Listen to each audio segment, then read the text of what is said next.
Okay, guys, thanks for coming out. Certainly a tough pill to swallow, tough game. Great Big Ten football game out in Nebraska. But didn't go our way, so we got back late, or really early Saturday morning. Came in yesterday and worked through it with the players, and now have moved on and getting ready for Wisconsin. So anything I can answer, I'll try to help you. I guess just defensively, what was the key kind of to that second half improvement and what they were able to do? You said after the game it was stifling, and what do you feel like that can carry now into the Wisconsin game? Well, we made a couple mistakes in the first half. We misfit a run. We actually had a guy covered. Guy made a nice catch. Al-Shadi was right in his face, and the guy made the catch. So, but I just think in the second half, one thing we did remarkably better from Washington to Nebraska is our tackling. That was a point of emphasis, and I think the guys really did a great job of improving that. Now we have to continue to do that, and Wisconsin's got some backs that they're strong. They make people miss tackles. Why? Because they're very tough and they run through tackles. So we're going to have to really bring it. But that's something we got to do. That's something that we're known for, and it was disappointing in the Washington game. But we got back to, it was really almost a model for how you should tackle. I think we missed 2 or 3 tackles as the entire defense. And generally, as a defensive coach, you look at it and say, you'd like to be 0 missed tackles, but each level of the defense you usually allow for 2. So D-line, linebackers, and secondary. If you come out of a game with 6 missed tackles against a Big Ten football team, that's pretty good. And we had 2. So big improvement. We just got to keep getting better. The thing that I did like is we played a lot of people on defense. We're rotating 5 guys in the interior. We're rotating 4 guys or actually 5 guys on the edge, so we're playing 10 guys. We're rotating 3 through the linebacker core, and then Timmy Hines got some play. And then in the back end, we're rolling 3 corners and we're rolling 3 safeties. And when you do that with guys, like Kosh Sanders got in there and played well again. He's a really good young football player. So, again, to have Bo rolling now in the corner mix, and then Al-Shadi because of Robert being down, we played that game only very little with Robert, very little with Ian, and obviously without Felt. So I thought guys stepped up and did a really good job. And that's what you have to do. You have to build depth, and you do it through development. But until they go do it in a game, it's just a hope that there's depth there. But there was. So, yeah, a lot to be encouraged by. And we'll learn things from that game, and then we'll try to get those fixed like we did from the Washington game. It's always nicer to win from the W column, but it didn't happen this week. Just generally your thoughts on Wisconsin, its strengths, and what you see from their offense and defense. Yeah, they're a good football team. Coach Fickle does a very good job. Has a real strong philosophy on how they want to play the game. Up front, their offensive line, I think, is big. They're strong. You just watch them play against good competition. They're good up front. They lost their starting quarterback, and then the second team comes in Saturday and really lit it up against Purdue. So,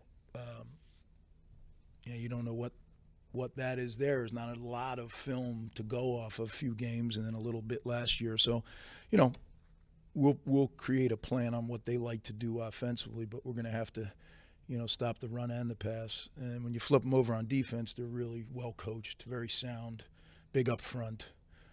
They can run at linebacker and really experienced in the secondary. We know the corner very well, obviously, who picked 6th us last year. But and the safety, I forget his 24, really good player. He seems like he's been playing forever, but playmakers. So they have some guys that can run. They're a run and hit group, and they're big up front. So very, very sound at what they do. They know what they want to do.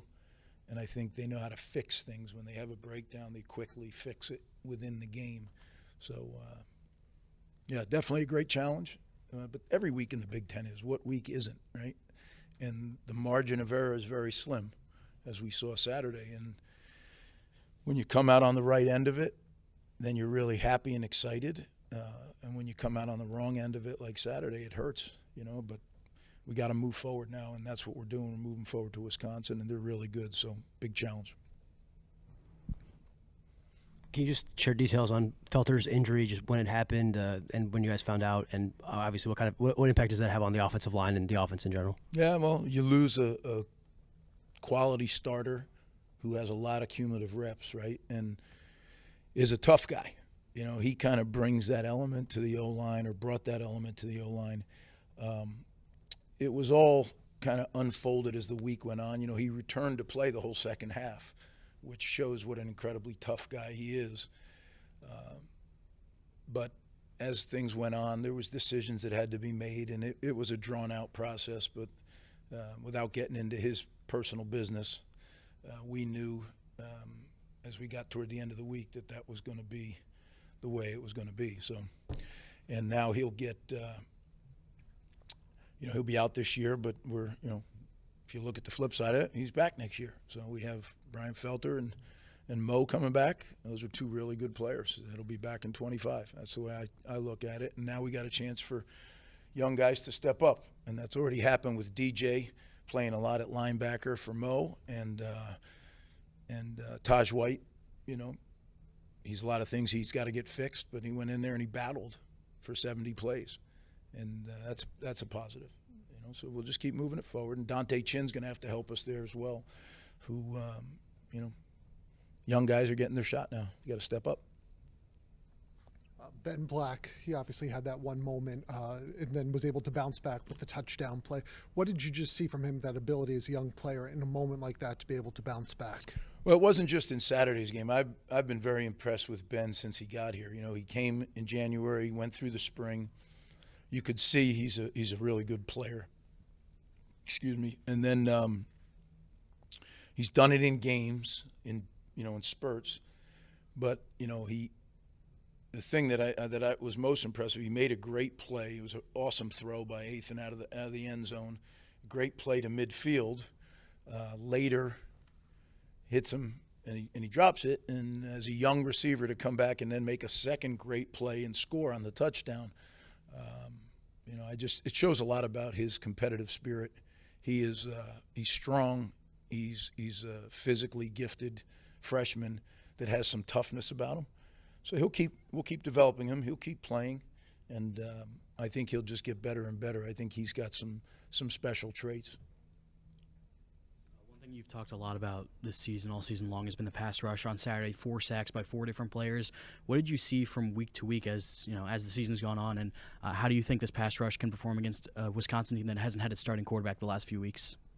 Great question, and I probably should have talked about the 4 sacks, right? Because as much of a concern as the tackling was against Washington, lack of pressure on the quarterback was a concern.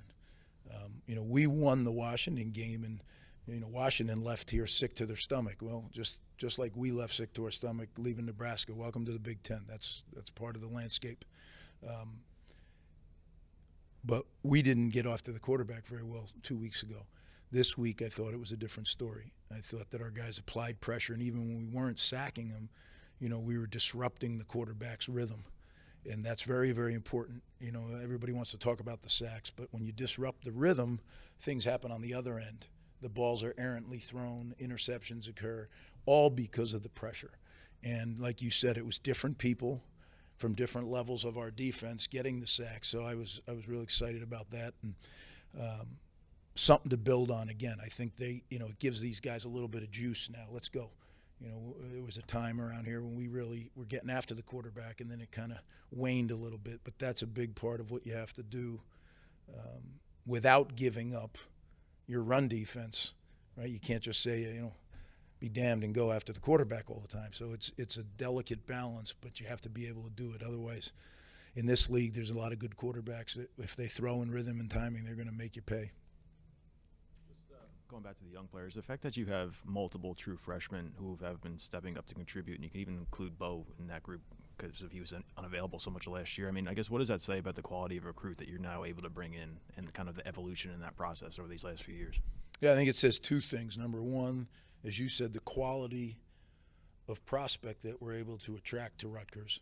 And then I think it says a lot about our coaching staff, the amount of time they spend with these young guys. We're a developmental program. What does that mean? Well, you spend a lot of time developing your younger players. As a coach, there's always you got this to do. That's not going away. So when practice is over, you still got to do this. You got to watch the tape. You got to make recruiting calls. You got to take care of your players' academics. You got to chart everything. So you spend a half hour after practice developing young guys. That's a half hour later, you're getting to bed. But we have guys around here that understand the significance of development, coaches on our staff, and I'm grateful for it because I know what it means as they're staying out there and doing some extra. And it's not always live, and it's not always – sometimes it's just walking and talking and explaining to them the why. You know, when as young players start to understand the why, it really opens things up for them. And that's what I see our staff doing. And I just think we got to just keep doing it, keep developing these players, because we have some more young guys that we're going to see play before this season's out. You know, these aren't the only ones. There's just everybody kind of gets seasoned at a different time, and then they're ready to get plugged in. Sometimes injuries, you know, are the cause, but we really want to get when we feel guys are able to go in and help us win, we want to get them in the game. Wisconsin historically has been a smash mouth, line it up, kind of run it down your throat, but Coach Fickle's kind of changed that approach a little bit and runs from the shotgun. I know you guys have, you know, switched up a little bit more shotgun-based with Kirk's play calling. Do you ever see a scenario in short yardage or anything like that where you'd see eighth and under center moving forward more often? Well, there's some run plays. I think college football as a whole has gone to shotgun. There's very little under center. You know, when we played Washington did some under center things. More than anything for the timing and rhythm of the play action pass game that they wanted to run. You know, that's what we were solely.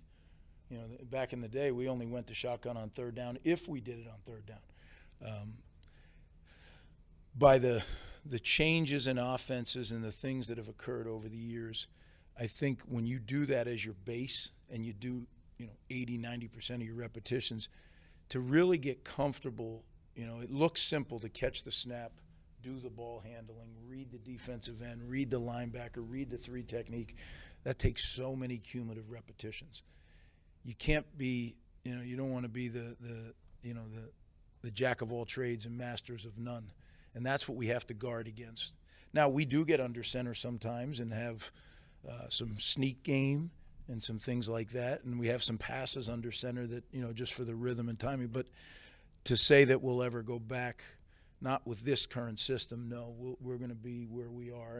And I get it. You sit there and say, well, if you're in the shotgun, but if you think about even when you're under center, where do you hand the ball off? Did you ever watch? It's about the same spot. You take the snap, you come back, you hand it off to about the same spot. So unless you're going to run a quarterback sneak or you're going to run a fullback, which we don't have, you saw a couple fullback runs the last couple weeks, right, where they hand it to the fullback, maybe one or two in a game. Well, that's a quick hitter to a fullback. Again, if you don't do that, that's a huge, what we say in coaching is how expensive is it? Now, obviously, you're not paying money. What are you paying? You're paying time. And if it's too expensive, it takes away from what you are. And that's the age-old battle in coaching is if you spend time doing this, you're not doing what you're going to count on to win the game. So, a lot of thought goes into that. And, look, I understand the question. I get it. We were down there and we didn't score. I mean, Coach Shiraka, myself, we sit there and go over it over and over on Sunday and say, okay, what could we have done? What should we have done? Right? Those are the questions you ask. But then you have to make, okay, this is what we do. This is why we do it. Got to do it better. Right? Is there any tweaks we want to make? But then you got to move on. Otherwise, you catch yourself. You got to always be careful when you lose a tough game like that. You can't let that same team beat you twice. And I've had that happen to me over the years where that ain't going to happen. If we're going to put everything we got into this Wisconsin season like we do every season, And I guarantee you, if it doesn't work out for us, it won't be because the last game got us. It'll be because Wisconsin was better than we were. Right? So let's line it up and let's find out. A couple quick ones. Taj White, you played every snap at left guard. You mentioned Dante Chin. Do you anticipate a competition between those two for playing time, or is Taj White the left guard at this point? Well, it's too early to say. You know, I think Taj did a good job. He'll be the guy that's starting as long as he's healthy. But you know, Chin is a guy that we've seen coming on, and if we have an opportunity to play two guys, certainly we'll do it. We just got to make sure that we feel that that's the best, what gives us the best chance to win. Picture college football, a lot of teams are seeing guys redshirt and enter the transfer portal after 4 or 5 games. Have you had any conversations have any players approached you with that, and are you concerned at all, you know, given that it's happening across the sport? Well, it is happening across America, you're right, and it's not 4 or 5, it's when you've played in 4, because if you play in 5, you're done. So the games themselves don't matter. What matters is how many games have you personally played in, right? Do I anticipate it? No, you never know, though. How do you know? You know, I'm sure some of those coaches didn't anticipate it either. It's a different age of college football, a lot of stuff going on, right? And you just have to make sure that you're doing everything you can to make sure your program is in good order. Individuals have choices to make, you know, and that's been happening all over the country. And we'll see, you know, this will be historic, I think, what happens at the end of the season with the transfer portal. And, you know, all the things, this whole thing is such a transformational time with revenue sharing on the docket. And, you know, who knows what it'll look like in 12 months. You just hold on to your seat, you know. Final question. You talked about going over the film with the guys yesterday. What was Ethan's response in terms of what he was seeing? Ethan's response in terms of what he was seeing, but also just mentally, emotionally, his ability to bounce back. What are you seeing? Well, Ethan's an incredible competitor, as our whole team, I feel, is. You know, we've grown up, and I think the young guys are following the lead of the older guys. That's as tough an environment as you can play in, right? Forget the 85,000 people that are very, very passionate about their corn hustlers. I mean, it was 95 degrees on your gauge, right? The temperature on the field, when they came to me, they said it was 121 with the field turf and the pellets. So my guy said it's 121 out there in pregame. Now, I'm sure it came down as the game went on. But, you know, you go on a road game, you're playing in someone else's hostile stadium, and it's hot and it's tough and they're good. I was really proud of the way our team just fought, right down to the very last snap, and I mean the very last snap. And that's what we'll always do. And I'm convinced, and I believe in our team, and I believe that, you know what, they're going to come out this week and they're going to play as well as they've played all year, and then we got to see where that stacks up. That's life in the Big Ten. That's why I love coaching in the Big Ten. That's why you should love covering the Big Ten, because those are the kind of games that you get to witness. 2 weeks ago, we came out on the right end of it. Last week, we didn't. You know, you gotta fight in this league, and you got to figure out how to come out on top. And that's what that's our goal. That's what we're trying to do. Appreciate it, guys.